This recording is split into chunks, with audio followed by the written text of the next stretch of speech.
Doctor Babasaheb आंबेडकरांचा विचार डोळ्यासमोर ठेवून, बाबासाहेब आंबेडकरांचा त्याग डोळ्यासमोर ठेवून, बाबासाहेब आंबेडकरांची शैक्षणिक, सामाजिक आणि धम्माची चळवळ डोळ्यासमोर ठेवून ज्यांनी कुठल्याही पदाची अपेक्षा न करता डॉक्टर बाबासाहेब आंबेडकरांचं काम पुढे नेण्यामध्ये धन्यता मानली, कुठल्याही मोठेपणानं बाळगता एक सामान्य कार्यकर्त्याप्रमाणे ज्यांनी आपलं आयुष्य व्यतीत केलं, बाबासाहेब आंबेडकरांच्या कार्यासाठी वाहून घेतलं, अशा भैयासाहेब आंबेडकरांचं कार्य आमच्या येणाऱ्या पिढीला माहिती पडलं पाहिजे, त्यांच्यापर्यंत तो कार्याचा सुगंध पोहोचला पाहिजे, यासाठी प्रतिवर्षी आपण हा उपक्रम आयोजित करत असतो. दरवर्षी आंबेडकरी वेगवेगळ्या विविध आंबेडकरी संघटनांचे प्रतिनिधी या ठिकाणी येऊन अभिवादन करत असतात.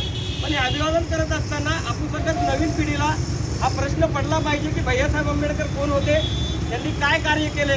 या सगळ्या गोष्टी जोपर्यंत आपण नवीन पिढीच्या समोर आणणार नाही तोपर्यंत मला वाटत नाही की भैयासाहेबांचं कार्य लोकांच्या पुढे येईल.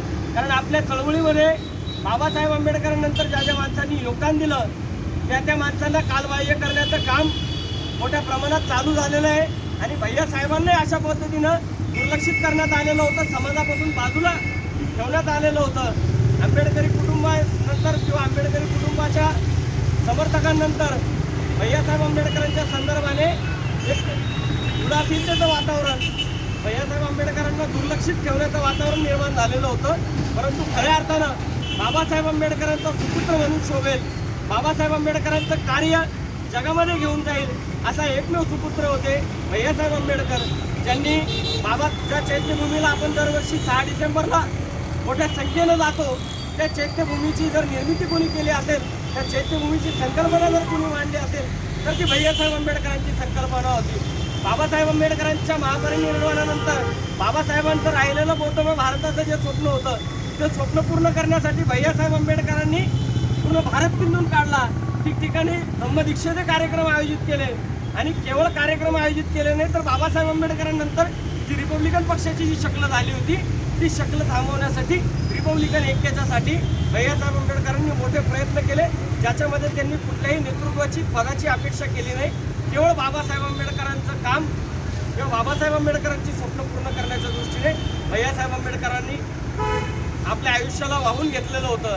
असा हा सगळा भैयासाहेब आंबेडकरांचा क्रांतिकारी प्रवास आहे की जो उलगडून येणाऱ्या पिढीला आपण सांगणं गरजेचं आहे.